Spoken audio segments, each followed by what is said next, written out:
welcome to an episode of Just Bricks, brought to you by the Kick It Forward podcast and Sporting News. I'm Disgraced Sports journalist Josh Garlop, and these are Giorgio Savini and Harry Fitzgerald, and we're here to talk all about basketball this week. Of course, as I said, with Sporting News. How you going, guys? Good. Field of expertise. You'd love it. Thanks for having me on the pod. No worries. It's been a very big week. Giorgio, how's your fantasy team going? Oh, mate, thanks for asking. Actually, I don't care, but okay. go on. Yep. Move on then. No. How is it going? It's okay. I'm 3-2 now. Reggie Jackson today, absolutely popping off. Oh, right. Actually, Clippers, full strength Clippers losing to the Nuggets today. I did see that, missing their three best players. Jokic, no Murray, no Jokic. Clippers at home, it boggles the mind. DeAndre Jordan winding back the clock somehow. Yeah. We're going to have Josh Lloyd on the podcast soon, and you might cream your jeans, obviously, because you're a big fantasy fan. But I think that's probably the finite amount of fantasy we can talk about today. All right. I'm happy with that. I'm happy with that. Just before we get to your finger, we have a very special guest on the podcast this week. We're trying to bring you a taste of Kick It Forward as well as with the basketball fix every single week. This week we have three-time NBL MVP, former NBA player, three-time NBL champion, Bryce Cotton from the Perth Wildcats. Yes. Golf clap, you sir. Might ask him about my fantasy team as well, actually. Probably don't. Okay. Guys, there's been some breaking news this week, and it's kind of sort of taken over not only the basketball world in Australia, but also internationally as well.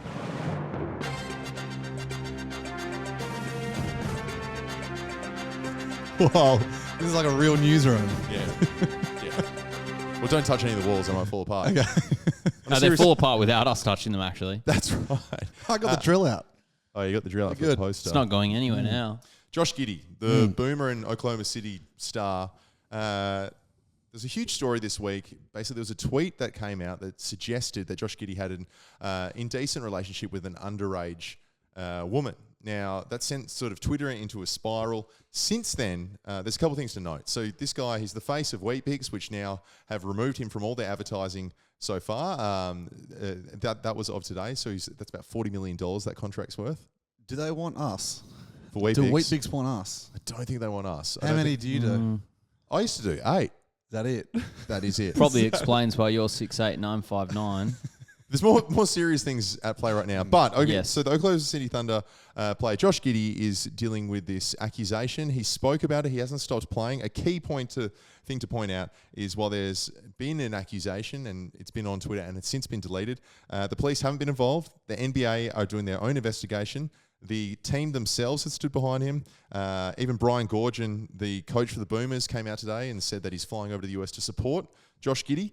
So there's been a multitude of people standing by Josh Giddey, but it seems like it's horrendous both ways. On one hand, you have, there could be something at play that is an indecent relationship with an underage person, which would be horrendous. On the other hand, what the alternative would be, because we don't have enough evidence yet, is that there's these allegations that could be pretty damaging to this guy and pretty impactful if they aren't true as well. Giorgio? 100%. And I think that there's obviously something, like it seems black and white based on it, but there's obviously stuff that we don't know. To me, purely based on the fact that OKC continue to play him. I don't. For me, that doesn't matter. I think like they're going to stand by their player based on what he says. They have a relationship with that. And right, but even based on the fact that even if Giddey is the one saying, no, it's not true, or there's more to it, then that, to me, adds another layer that we don't know about. I don't think that matters. I don't think you can say that. They have an asset. They want to play their asset. I think they don't have a thing like the NRL where they have a mandatory stand-down policy in the NBA, so I don't think that matters. What I will say, though, is it's all based around this initial tweet, which has some conflicting things in it. It also has some stuff that looks pretty bad, a Snapchat in particular. But what we're seeing is a trial by TikTok basically afterwards. We're seeing like 10,000 TikToks all weighing in of all these guys. There's so many YouTube videos, and they're all just quoting pretty much the exact same tweet.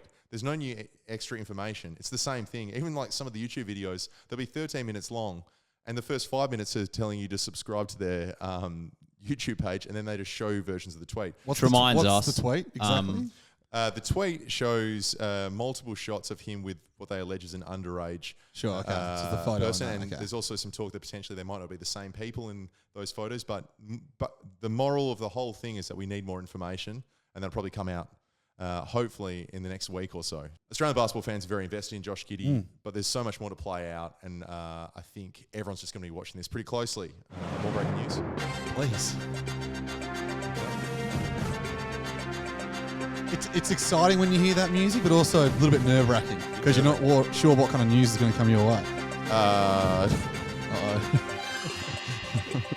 Nothing else like that. Georgia, I just wanted to ask you, you have a league pass. What's your league pass favourite so far this year?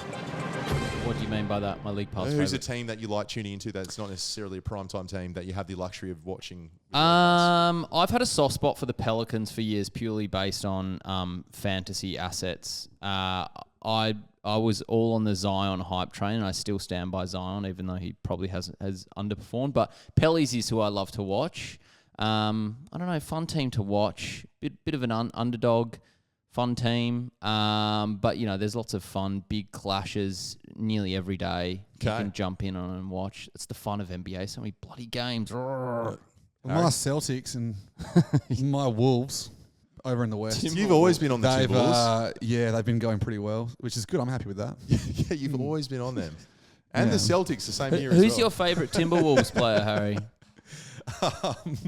I can't bloody pick. It's like choosing between your children, Georgia. It is like choosing. I've been loving watching Indiana. They put up so many shots. They lost to Portland today, but they're just so fun to watch under Rick Carlisle. Tyrese Halliburton led Indiana, yes. Yeah, he's great. Georgia, you had some other weird things from the NBA. Yeah, one thing I'd like to see in other sporting codes that happened last week. Greg Popovich jumping on the arena mic at a Spurs game. Greg Popovich is the Spurs coach, and telling the Spurs fans to stop booing former player Kawhi Leonard. I loved it. He was just like, hey, cut it out. There's no class in this. Cut it out. I kind of don't like Greg Popovich always lecturing people. It's like he went at the FIBA World Cup, they came like 9th. And then he's like, how dare you say these teams shouldn't beat us? It's like, mate, you just lost. You came 9th or 8th or 7th or whatever against bloody like Lithuania. The population is like 300th of you or some shit. And then you're not allowed to question Greg Popovich because he's so esteemed. Yes, he's a fantastic coach, but like, you know, they're also his free will. Like, it's fine. Why are they booing him? Because he came back to his team. He came back to the Spurs. Yeah, because basically former player playing against, and they all booed. And he's like one of the best Spurs of all time, Kawhi Leonard. Yeah, for sure. One other thing. What the fuck, Harry? Bull way. One other thing. I think this goes down as the most unlucky ACL tear in history. So Miami Heat guard Drew Smith, like chasing down a shot, slipped on a piece of paper courtside. Tore his ACL. I thought you were going to say banana peel. That's horrendous. So it was just a stray bit of paper and it slipped. It was like a napkin or something on the court. I think they were blaming the layout of the court as well. I think there was like a slope or something. Part of the court wasn't the same level, and he slipped, and season-ending injury. Just devastating. Yeah, devastating. ACLs are so bad. Obviously, you know, you've done too. Yep. Did you want to mic for that? Drew, if you're listening, which I'm sure you are, stick it out, mate. All right, moving on. Bryce Cotton coming on the podcast today. Bryce Cotton is one of my favourite players to watch. Chris Golding and probably Bryce Cotton, my two favourites to watch in the NBL. But he's such a humble guy, but he's also very competitive. And there was a lot of talk for a long time that he might potentially play for the Boomers because he was trying to get citizenship. But he says today he's pretty much given up. So a really good chat with Bryce Cotton. Thanks to the Wildcats for arranging. The other thing with the Wildcats is they've got the potential number one draft pick in the NBA next year, Alex Sarr. So he was talking about what he's seen from this young guy in a team that's now 7-5. They've had a 5-game winning streak. NBL on the FIBA break right now, so they haven't played on the weekend. And so they've really recovered under John Rillie in their second year. Are you guys excited for... Well, just before someone qualified talks about Alex Sarr, I saw potential. I saw NBA potential when we were at the Cats game recently. That's right, yep. Yeah. I think he had a pretty bad game, but obviously, Harry, you see things others can't, so it's good eye do. for He it. was in, under, and He played Cotton in this says like he's very competitive and he's been amazed by his drive. But I did see that game, like Rocco Zikarsky, the 17-year-old from Brisbane, he like matched it with this guy, which was probably also a vote of confidence for him as well. All right, so we've got Bryce Cotton today, but if you would like a certain guest, whether that's a comedian, journalist, or a player, send the suggestion to us at kickitforwardmailbag@gmail.com, and we can get them on Just Bricks. We've got a great team with sporting news, and we're building towards the rest of the year. Are you guys ready? Pumped. Yep. Let's go. Let's get it. This is Just Bricks, brought to you by Sporting News and Kick It Forward. Now, we've got a very special guest today. He's a 3-time champion, a 3-time MVP, kind of the Prince of Perth, maybe, even though I don't like to associate that name with people I actually like. But he's my favourite player in the NBL. We're very lucky to have him. Bryce Cotton, welcome to the program. Thanks for having me. Cheers. Must be weird coming back now. You know, when you arrive here first time, it's 8 years, and all of a sudden you're the veteran in a team. Yeah, it's very strange. I was actually talking the other day with my teammates, and I had said I was the same age Michael Harris was my first year. So, like, when I look at Michael Harris, it's like looking at myself like, wow, that was me my first year in Perth, and to see where I'm at now. It's crazy how quick time flies, but, yeah, still doing the best I can to cherish each moment. Yeah, I mean, you've got guys like, you've got Jesse Wagstaff still around, obviously, but then, you know, Damian Martin, Sean Redditch, all these other guys hanging up banners. How's your role changed in that time? Like now, are you more vocal, do you think? Have you learned leadership that you weren't doing prior? Yeah, I would say, yeah, by default, you know, becoming one of the older guys now, it's me and Jesse, the longest tenured Wildcats. So, yeah, my voice, obviously, it needs power. It needs to be heard a little bit more, and I have more of a reserved personality. So it's been something I've been trying to work on the past few years, but I think as of lately, I've been doing a pretty good job stepping out of my box. So this year, it's been little bit tumultuous to start. Like you had a bit of a poor on to start, a lot of changeover in the off season, which is always hard to adjust to. What's been the change? You're on a 5-game run right now. You're averaging 28 points a game. What was the shift after that Brisbane game, which I actually went to, and we were dressed as cats, but that's a different story. But like after that game, what was the shift? I think, well, we had a big team meeting. Everybody got to vent, speak their mind, whatever they were feeling, and pretty much everybody spoke in the room. And I think some things that needed to be said were said, and more importantly, everybody was receptive to the things being heard. And from there, I think that was the spark that kind of helped lead to some of the changes we've made. Of course, there's X's and O's that have changed, but the biggest thing was, I think, that team meeting. It was a lot of change this year personnel-wise. That game in particular, it was kind of ironic. Mitch Norton was on the other team, so this is a guy that knows how you play. He's also he's a very sacrificial point guard, but you're playing point on one end and guarding Sobey on the other end when guys like him or Damo would normally be sort of taking that load the other way. How much of adjustment's been in your role this year actually on the court? I would say, yeah, there's been some adjustments, especially I think early to start the season when Ty missed a couple games, taking on a little bit of a different role, I guess more of a point guard facilitative role. But yeah, obviously we saw how that went. I struggled a little bit trying to find my rhythm, but once Ty got back healthy, yeah, we slowly started to get back into our groove and everybody started getting comfortable. And then obviously Doolittle as well. Once he came into the picture, took him a couple games and a couple practices to get comfortable with everybody. But it was something that we knew, you know, we can get back to it. It was just a matter of, you know, when was it going to happen? You talk a lot about, you know, things that you find ways to find motivation, whether that's, you know, being overlooked in the NBA for a certain position or overlooked for the MVP potentially some years, that not necessarily that it's an overt malicious thing, but you just personally use that to motivate yourself. What has been the motivation this year? Like in a different part of your career, like what is the motivation? I mean, because we're in the middle of the season, I can't give it away just yet. But I definitely have some things that are motivating me. I'm always self-motivated, but whenever something external comes my way, it's just like throwing another log into the fire. But as soon as the season's done, I'll tell you exactly what it is.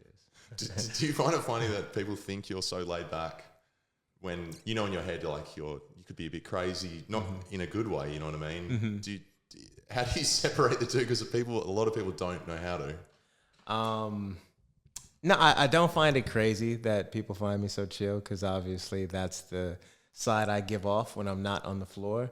But it's just always been a part of who I am, being able to express myself on the floor in ways that I wouldn't normally do, I guess, in my day-to-day living. So it's something that I kind of hang on to and look forward to on game nights, because it's the chance to, just be myself completely and let out all my passion. So it it feels good, and sometimes the crowd feeds off it.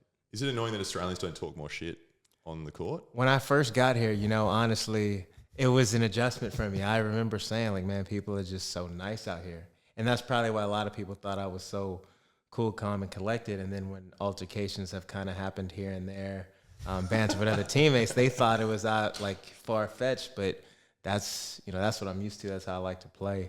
But, yeah, you guys are very, very nice out here. But I always found that funny. It's even more frustrating because we're always kind of taught not to do that.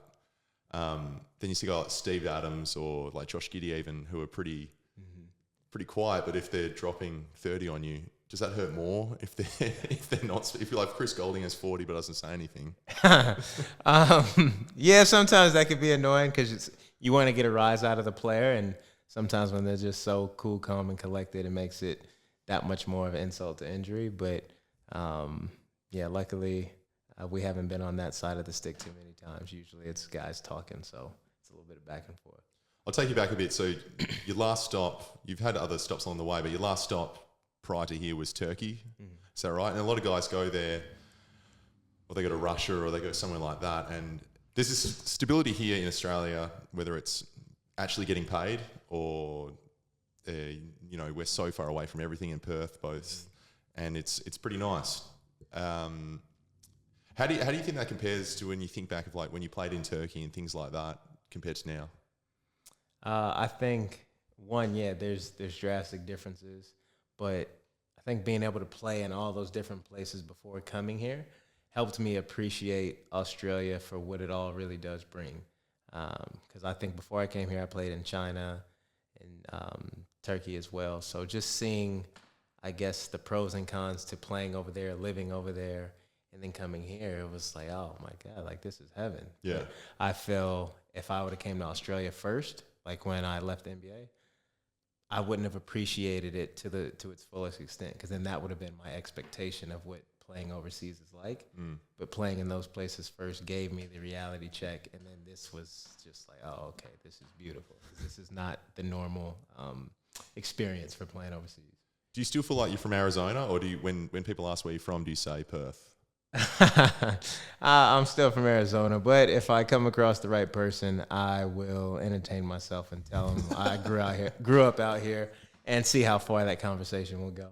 So when you first got here, you're by yourself, and you're just a gunslinger. You win a championship, and it's awesome. And then you go through ups and downs of a competition, and you wear that yourself. Now you have a wife, you have a kid. What's it like? People react differently to you, and that's completely fine. But what's it like now realizing like, well, I've got a family and it sort of interacts with everything. Do you know what I mean? Yeah. Honestly, it hasn't really changed much. And luckily with my wife, she's always understood that basketball, means everything to me. So she's done a great job of just making our partnership work where I can still treat basketball the same while still being the family man. And, she's so supportive, and it's cool that, I have my little family there watching me game in and game out. My daughter's old enough now to where she could show up to the game. So that's probably something that I enjoy the most, knowing when she gets older, she's around the age now where she'll probably have memories of these games. So you've got a couple guys that, are on NBA radars right now. Alex Sarr, who's doing really good. What have you made of his game so far? I think he's done a tremendous job.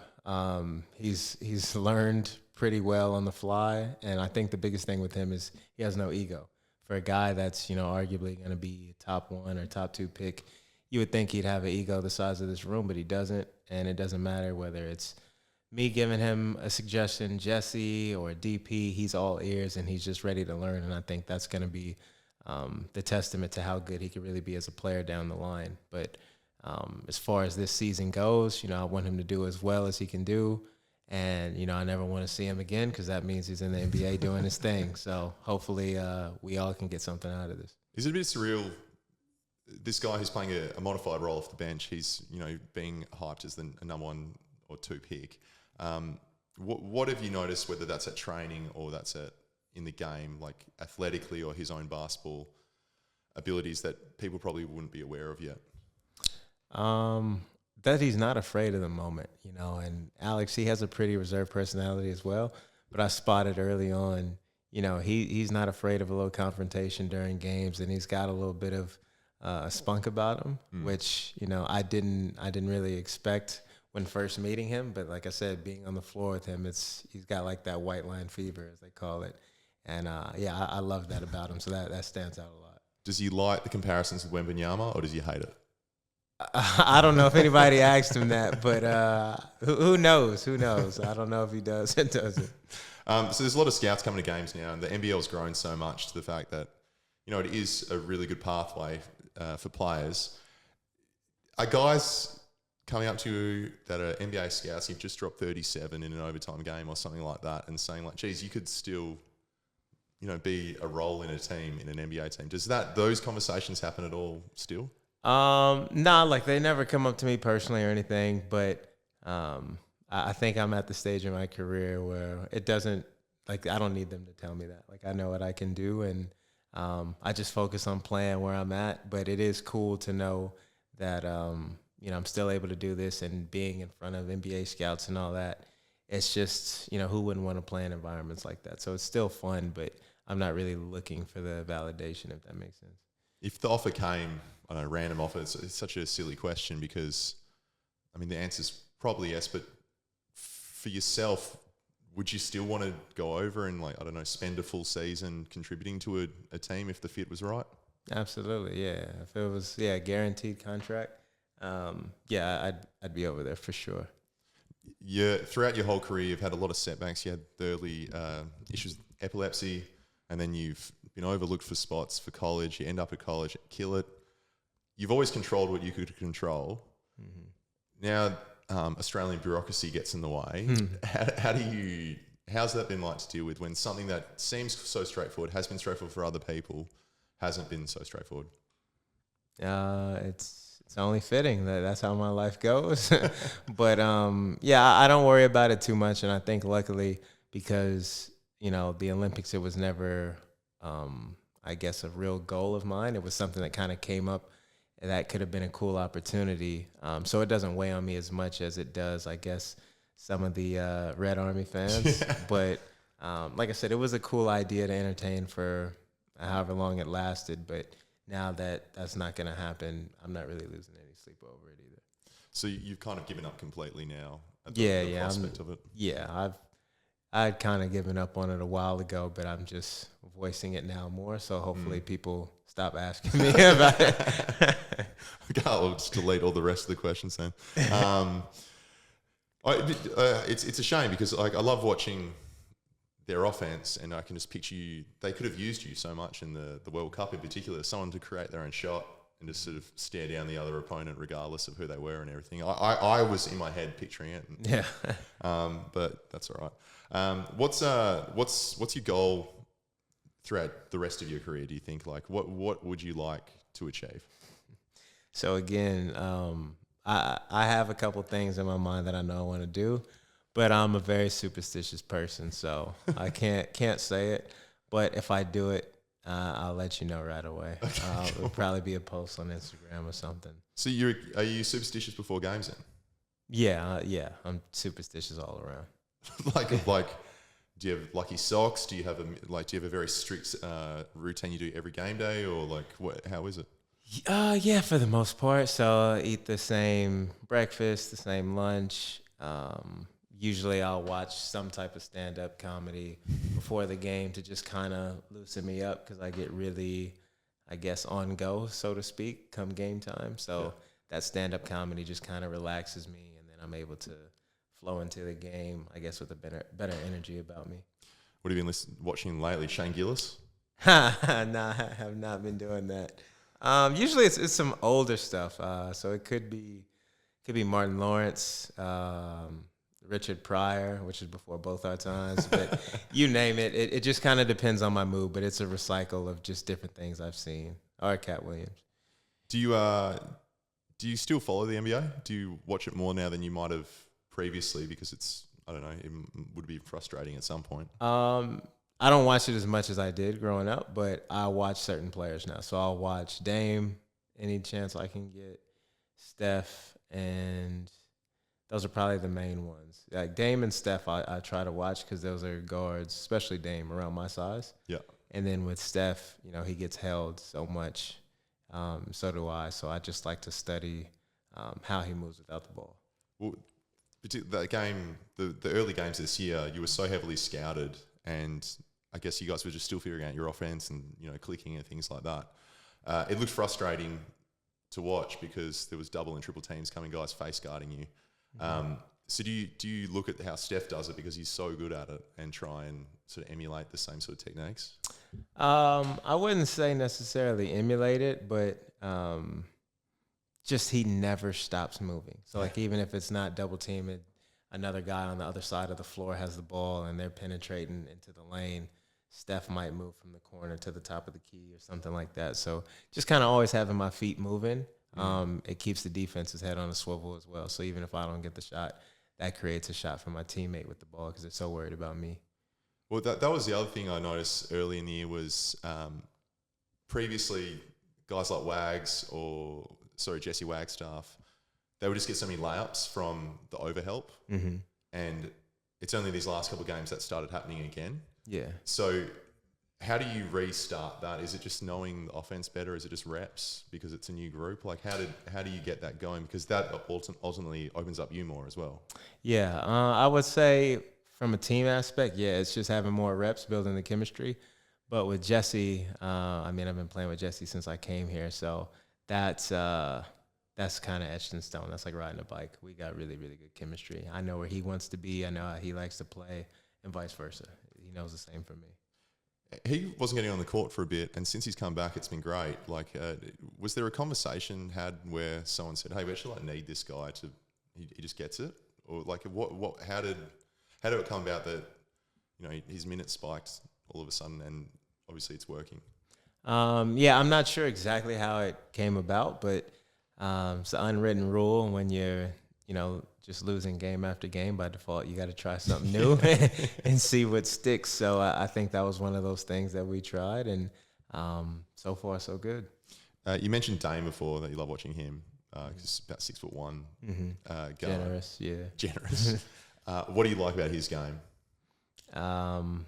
Because one, I played against him before, so I was shocked that he wasn't as tall as I imagined. We're almost looking eye to eye. And just the way he's able to get his shot off, not rush his jumper, as well as mixing it up, getting into the paint sometimes.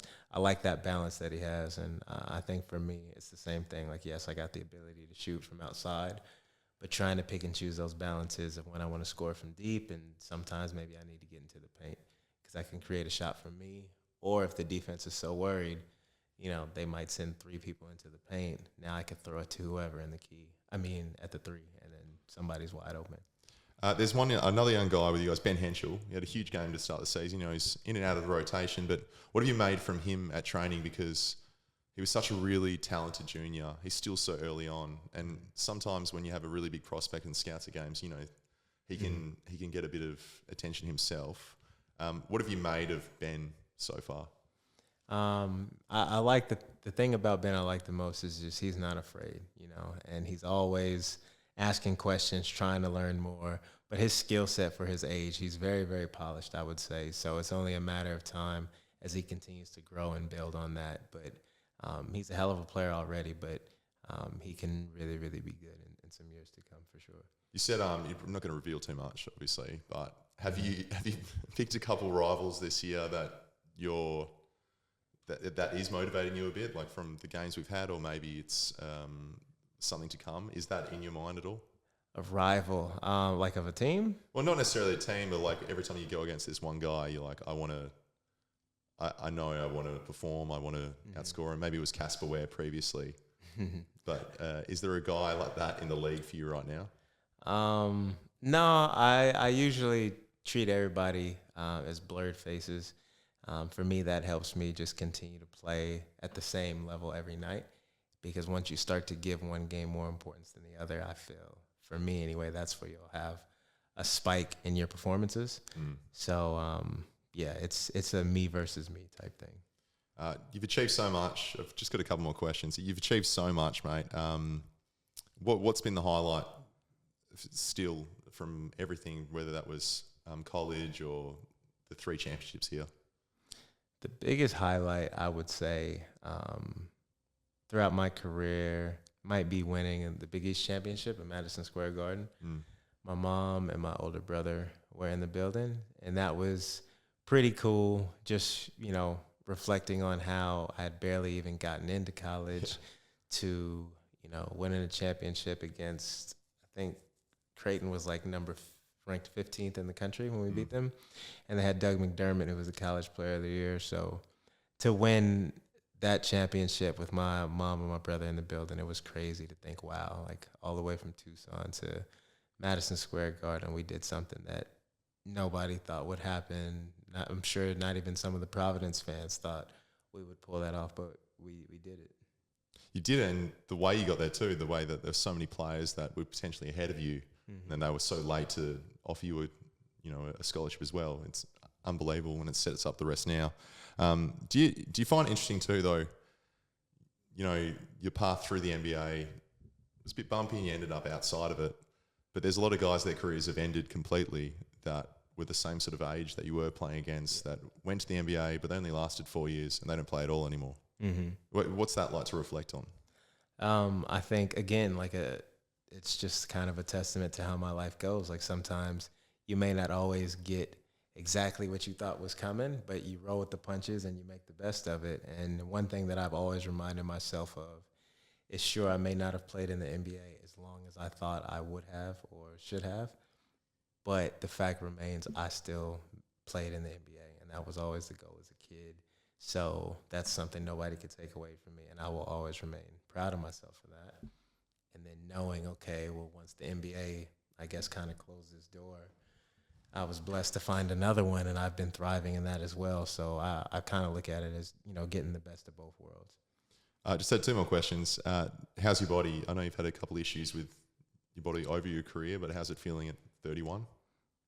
Yeah, I don't have an age. I'm just out here living. But I feel good. Honestly, aside from that surgery I had, I think a few years back, I've always been pretty good, and my body feels as good as it's ever been. So I got no complaints. Except for the chip in your shoulder. Yeah, that one's permanently stuck there. Last one, there's a lot of young guys, next stars in the competition. Bobby Clement from Cairns, Alex Tui at Sydney. There's so many. Have any stuck out for you when you've played them, being like, he's an interesting talent? Like, there's only been 12 games so far this year or whatever, but I would say for me, obviously there's lots of great young talent, and it gets better each year with this Next Star program. But I think Alex, for me, he's stood out the most, and luckily because of that, he's on our team, so I don't have to worry about him trying to block my shots or anything during the games. That's great. Bryce, thanks so much for coming on the podcast. Just Bricks. Check out the Perth Wildcats for the rest of the season, and maybe a 4th championship. We'll see what's in store. Thanks, Apes.